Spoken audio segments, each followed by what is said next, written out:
빌립보서 2장 1절에서 11절까지입니다.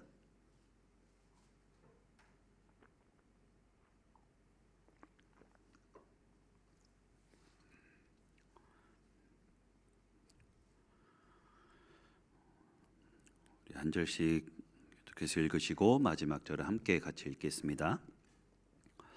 그러므로 그리스도 안에 무슨 권면이나 사랑의 무슨 위로나 성령의 무슨 교제나 긍휼이나 자비가 있거든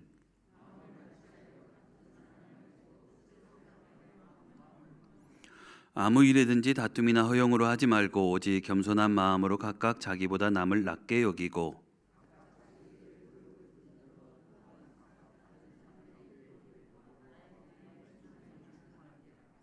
너희 안에 이 마음을 품으라. 곧 그리스도 예수의 마음이니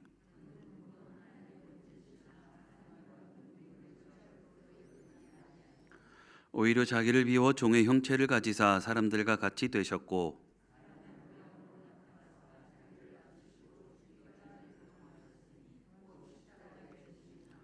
이러므로 하나님이 그를 지극히 높여 모든 이름 위에 뛰어난 이름을 주사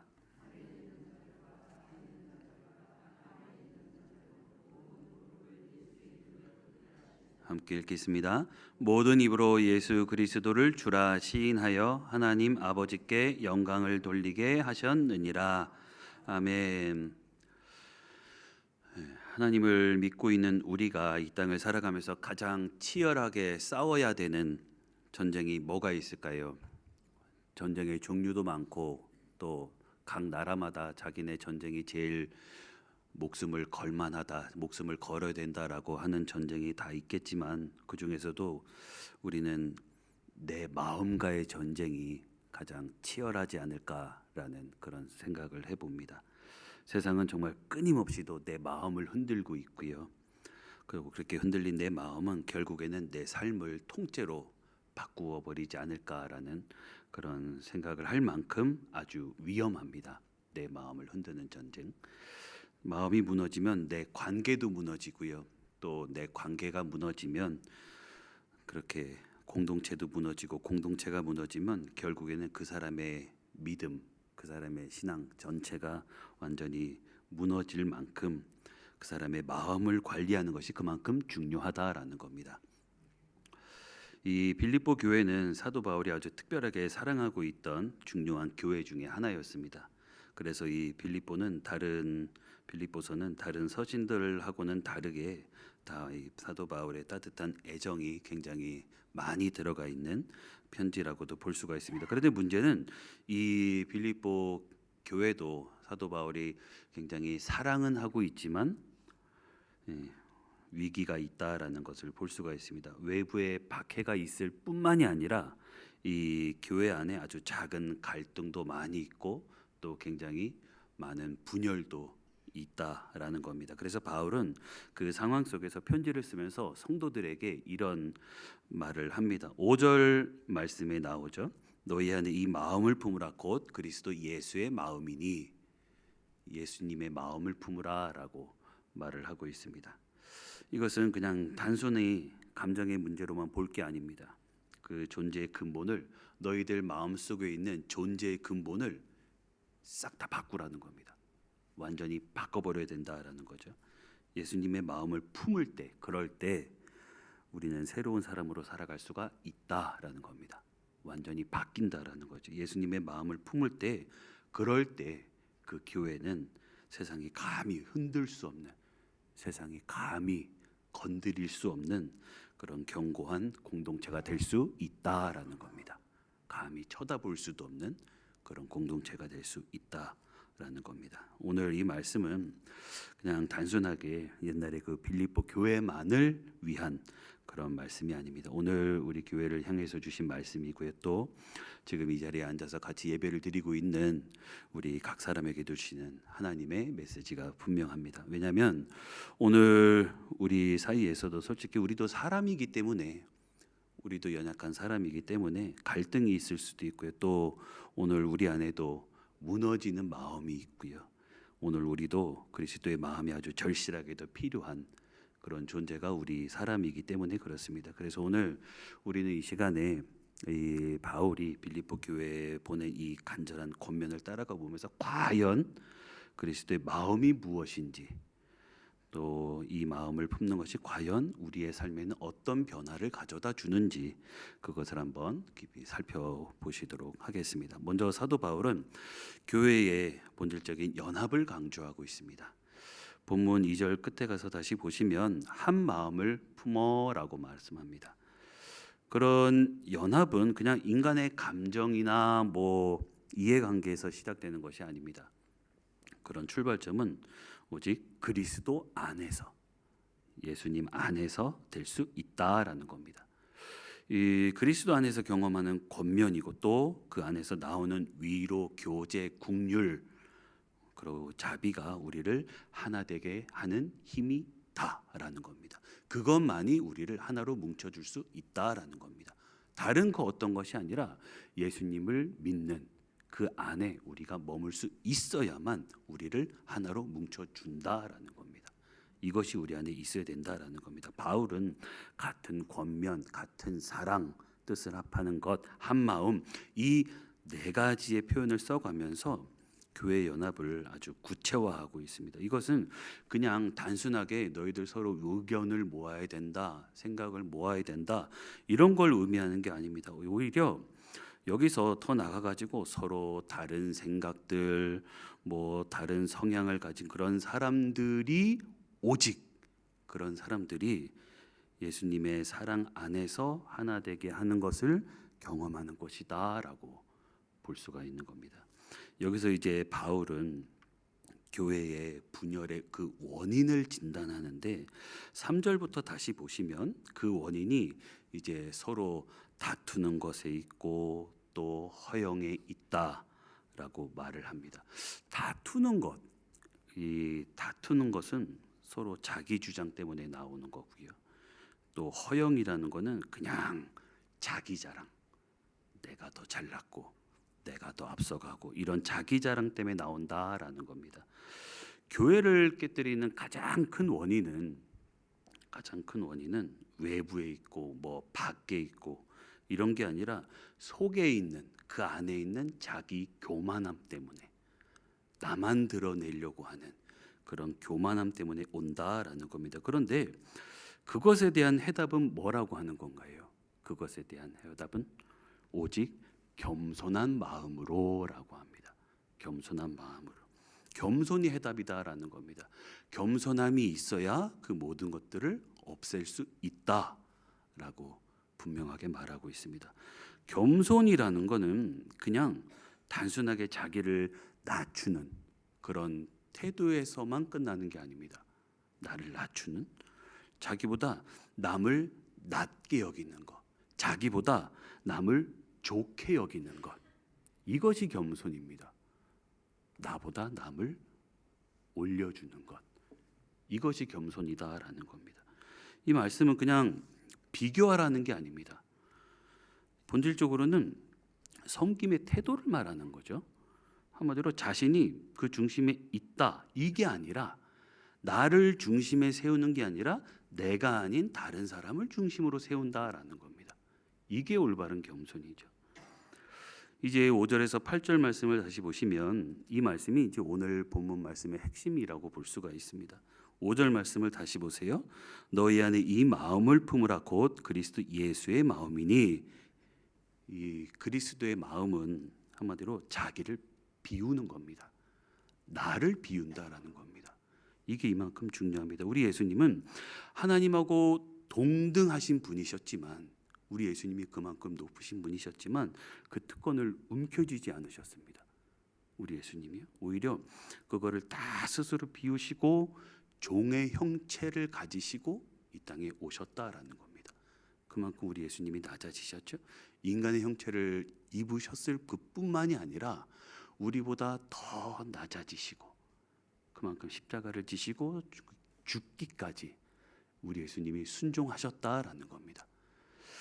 그것도 십자가라는 그 가장 수치스러운 죽음을 선택하실 만큼 우리 예수님이 낮아지시고 아주 철저하게 낮아지셨다라는 거, 이게 중요합니다. 여기서 자기를 비우셨다라는 이 말씀은 그냥 단순하게 겸손한 모습을 보이셨다라는 그 수준까지가 아닙니다.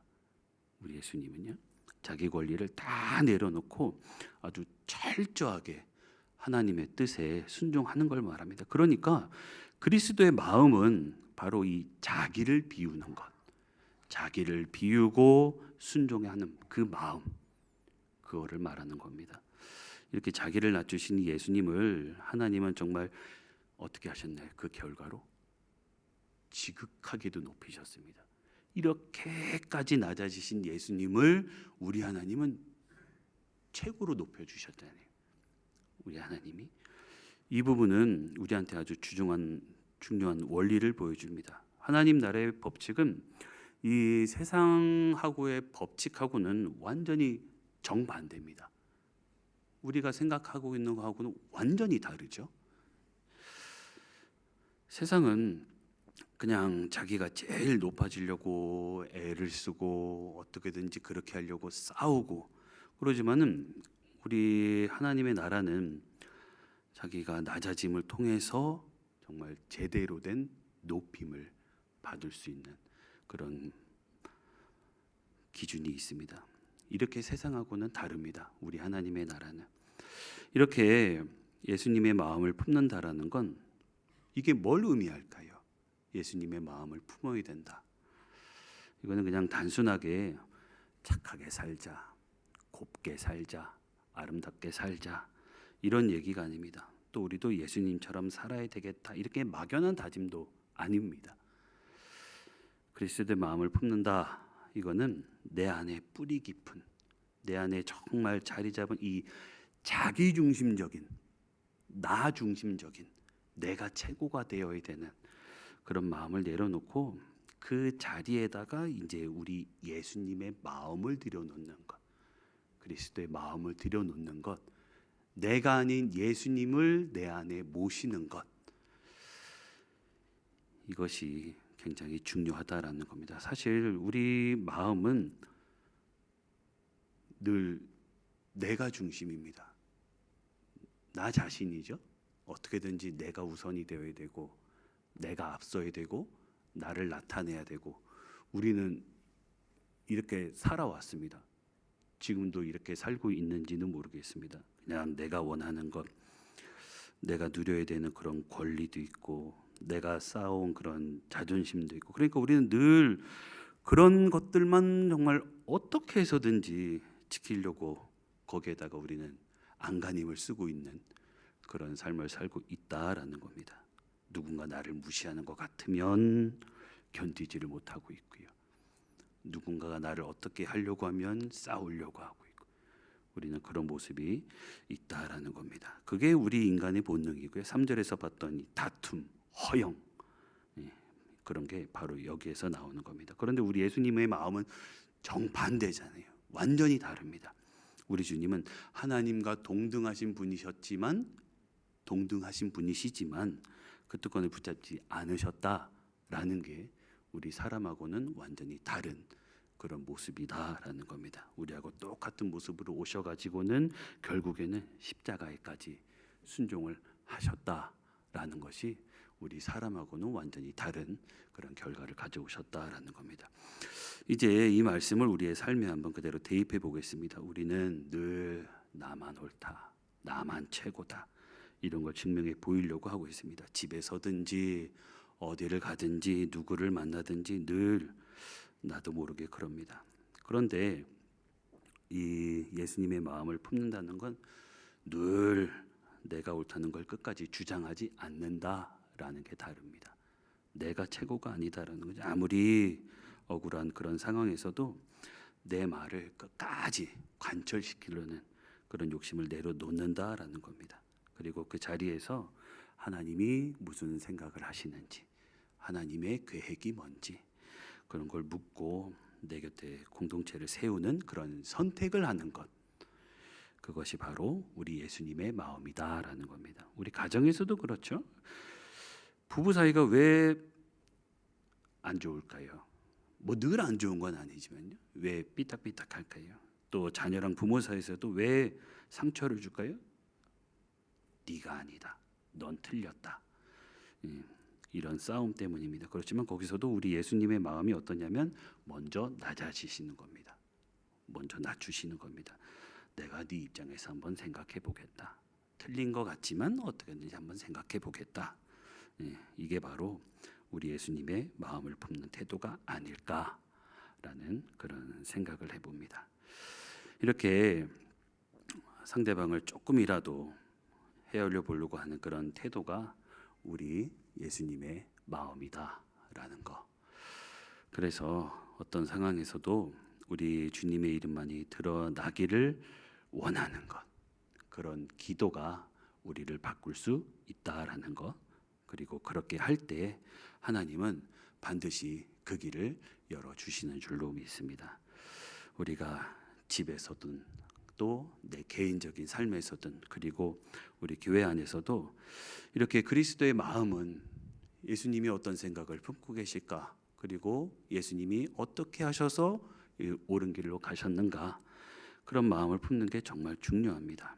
그리고 누군가는 열하는데 그냥 마음에 안 들고 그래도 우리는 이런저런 생각을 많이 하지만 우리 예수님의 시선은 어떻게 해서든지 상대방에게 맞추고 하나님의 기준에 맞추고 그런 시선을 가졌을 때 우리 하나님이 축복을 내려주셨다라는 것을 우리는 볼 수가 있습니다. 그래서 결국에 이렇게 그리스도의 마음을 품는다라는 건 아주 단순합니다. 내가 하고 싶은 말 한마디를 꼭 참고 주님의 마음으로 사랑하고 그런 말을 내 입술에 담는 것, 또 내가 하고 싶은 행동을 다 내려놓고 주님이 기뻐하실 것만을 생각하면서 하는 것, 주님의 영광을 드러내기만을 위해서 생각하는 것, 이것이 우리가 해야 될 일이다라는 것. 그래서 오늘 우리가 붙든 이 말씀은 너희 안에 이 마음을 품으라 곧 그리스도 예수의 마음이니, 이겁니다. 우리가 아무리 많이 알고 또 아무리 신앙생활을 오래 하고 또 아무리 열심히 일한다 그래도 결국에 우리가 그리스도의 마음이 없으면 어떨까요? 내가 아무리 노력하는 것 같았고 또 내가 아무리 오래 한 것 같았고 또 내가 아무리 진짜 하는 것 같은데 내 안에 예수님의 마음이 없다라고 한번 생각해 보시면 어떨까요? 예수님의 마음이 없다라고 생각한다면 그 신앙은 말 그대로 껍데기 신앙이겠죠. 껍데기 신앙입니다. 예수님의 마음은 높아지려는 마음이 아닙니다. 오히려 하나님과 동등되는 분이셨지만 스스로 낮아지신 분입니다. 자기를 스스로 비우신 분이 바로 우리 예수님이세요. 스스로 종의 형체를 가지셨고 정말 죽기까지 순종하신 분이 우리 예수님이십니다. 그래서 우리 예수님이, 하나님이 우리 예수님을 높여주셨다라는 거 우리가 잘 아시듯이 우리는 선택해야 됩니다. 세상의 길을 따라갈 것인지 아니면 주님의 길을 따라갈 것인지. 세상에 보기에는 뭐 아무리 그 길이 그 길 같고 그 길이 낭떠러지 같고 정말 힘든 길만 같고 그래도 우리는 하나님이 기뻐하시는 길만을 가야 된다라는 거, 하나님이 인정하신 길만을 가야 된다라는 거, 내 눈이 보기에는 아닌 것 같은데도 하나님이 이 길이다라고 미리 말씀해 놓으신 그 길을 가야 된다라는 거, 우리는 그거를 선택해야 됩니다. 내가 계속 생각하면 아닌 것 같죠. 그런데도 우리 하나님은 분명히 미리 말씀해 주셨다라는 겁니다. 우리 예수님이 미리 걸어가 주셨고요. 오늘 기도하시면서 내 마음을 한번 점검해 보시기를 바랍니다. 내 마음 속에는 여전히 나만 높이려고 하는 그런 마음이 없으신지, 또 내 삶 속에는 여전히 내가 먼저고 내가 우선이고 나만 높아지면 되고 나만 잘 되면 되고 그런 마음이 혹시 있지는 않으신지, 내가 뭐 낮아지려고 하는 그런 순간마다 진짜 억울하고 아닌 것 같고 그래서 그런 마음으로 닫아버린 그런 적은 없으신지. 주님이 원하시는 건 다른 게 아니죠. 주님의 마음을 그대로 내 안에 품는 겁니다. 주님은 그거를 원하십니다. 그 마음을 품을 때 우리 가정이 달라지고 우리 교회가 달라지고 우리 일터가 그리고 우리의 삶의 자리가 확 달라지는 줄로 믿습니다. 그리고 무엇보다도 내 자신이 달라지겠죠. 하나님이 기뻐하시는 모습으로 하나님이 보실 때 정말 웃음을 지으실 수밖에 없는 그런 모습으로 우리가 달라지는 줄로 믿습니다. 오늘 이 한 가지를 붙드셨으면 좋겠어요. 나는 그리스도의 마음을 품은 사람일까? 나는 어떤 사람일까?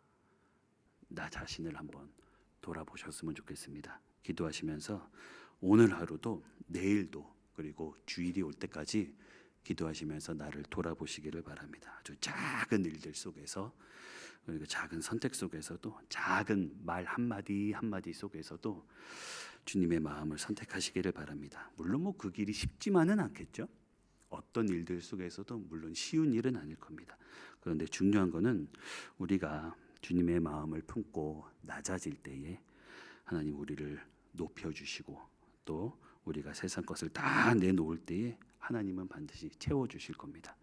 그리고 우리가 순종하면 하나님이 우리를 대신해서 영광을 받아 주실 줄로 믿습니다. 그래서 주신 하루도 이 말씀에 따라서 주님의 마음을 품고 순종하셔서 정말 끝까지 믿음으로 달려가시는 그런 우리 모두가 다 되실 수 있으시기를 간절히 소망합니다.